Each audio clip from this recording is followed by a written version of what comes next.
Y'all, I'm so excited and I just can't hide it.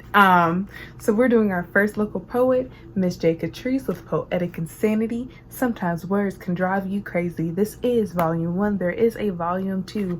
So without further ado, let's get into it.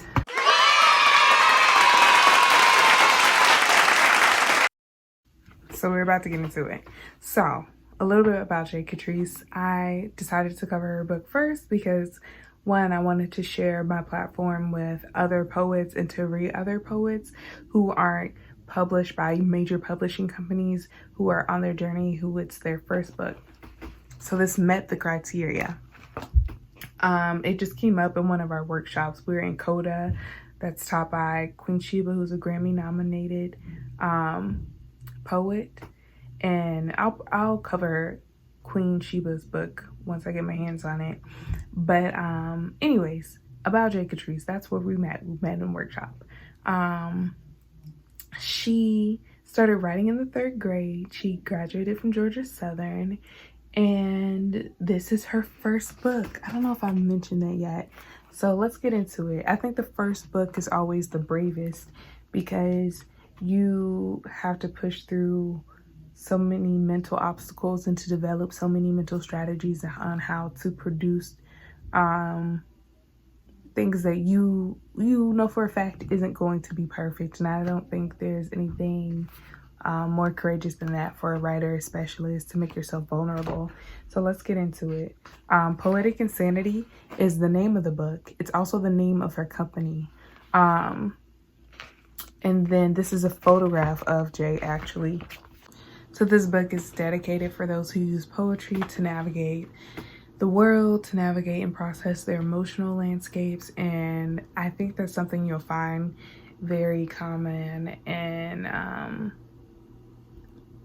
poetry in general, but especially in spoken word, which if you haven't watched my video about my first slam competition experience, go do that. I talk a lot about how in the spoken word community, there seems to be an emphasis on wholeness and mental health and how poetry aids in that.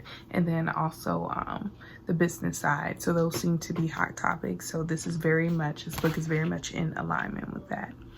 So let's dive deeper. I totally have the book upside down. No, it's not. So one of the things that I really thought was a theme in this book is there was always some tension.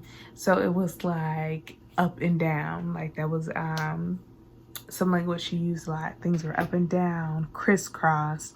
When there was a need to be vulnerable, there was this projection of strength, especially since J Katrice is a Black gay woman. She definitely talks about the intersections that she feels with that within this book. What else did she say that was like that? Yeah, there was a lot of love poems. There was some about like a desire to love, but an almost unwillingness to be loved in certain poems, or like uncertainty about being loved. What else was in there? So yeah, that was very interesting to me, that there was always tension within the writing. And now we're about to get into my favorite part of books, which is the word choice. It's the word choice for me. So one of the things that I liked is the use of African American vernacular or Ebonics or dialect, however you want to say it. I really enjoyed when she would switch into that. And then she also used English Standard Language, which is like, yeah. But like whenever people use African American vernacular in poetry, I really applaud it, because I think it takes a lot of, it just takes it confidence. That's the word.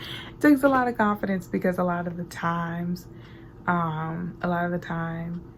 African poetry is not as considered poetry sometimes, because it doesn't fit neatly into what others would consider poetry. One of the things being last week, I know we talked about structure and the shape of a poem, and how African line breaks or in African shapes like aren't as appreciated all the time. And the same goes for dialects. So I really appreciate that she was confident enough to include that and incorporate that within her writing. One thing I wonder is if she would consider being even more intentional with that within the next book, because sometimes it was like one word was written in African American vernacular and the rest of the poem was in English Standard. And I mean, that's just fire to me when poets add that in there. And it doesn't have to be like a whole thing, but like I love it. I incorporate it sometimes, especially if I'm performing a piece. I love to add a little, because I'm Southern and I feel like the way Southern people sing, it's like talk, it's almost like a song, like the rhythm and just the way you can draw something out.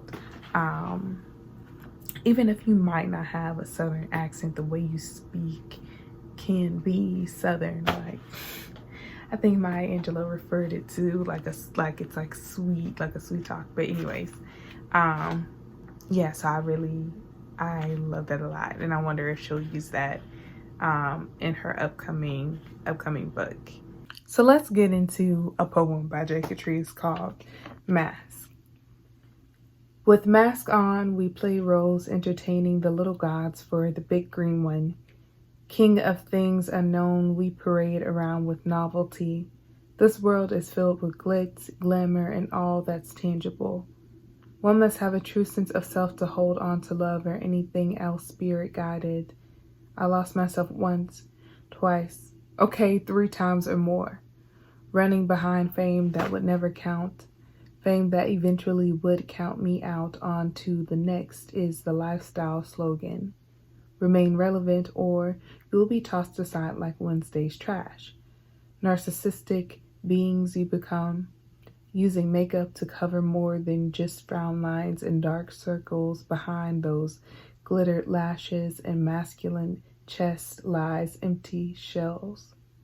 Detached from the middle or core of their own souls, driven to grab that next drink, drunk on the love of an all eyes on me mentality, attention hungry, cash grabbing fiends. This was once the in thing. In the wrong hands, it will shred you, rip you to pieces, drain your soul, and leave you torn and broken. Nothing but a shell of a human being. This world creates moles and then folds you. It's best to find something solid to hold on to before this life disposes of you. That's a poem. So the reason I like that book, the poem so much is because it gives you insight on the obsessions of our time, the obsession over fame, the obsession over money, and just a critique of our own community. I think it's very important for us to practice conscious entrepreneurship so that we're not being predatory. We do not have to be the stereotypical crabs in a barrel. We do not have to fight and rob each other, not only in business, but also just on a day-to-day basis. We do not have to fight and rob each other to get what is ours. That also doesn't mean you give out discounts either. I'm not saying we're not volunteering either. We're not doing free 99 all the time either. I think just as a community in general, it's important for us to focus less on obtaining things and more about preserving our sanity in business. So that's something that reminded me of. And instead of chasing fame, instead of looking for the special one, I feel like that's very much a Western mindset. There can only be one great person, and that's why we have superhero movies. There's just one person who just happens to be different from everybody else, even though there's the whole Marvel universe. It was just this one person in this one neighborhood. But anyways, that was kind of a tangent. But like, we are a community and we thrive best in community.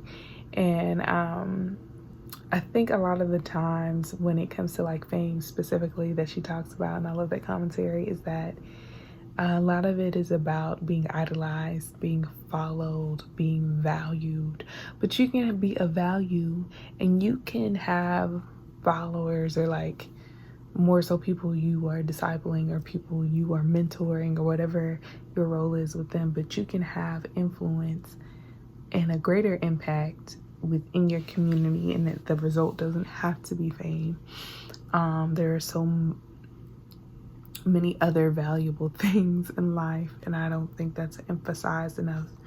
To be a local hero is not to be a local joke, you know, and that doesn't mean that you have to stay where you are.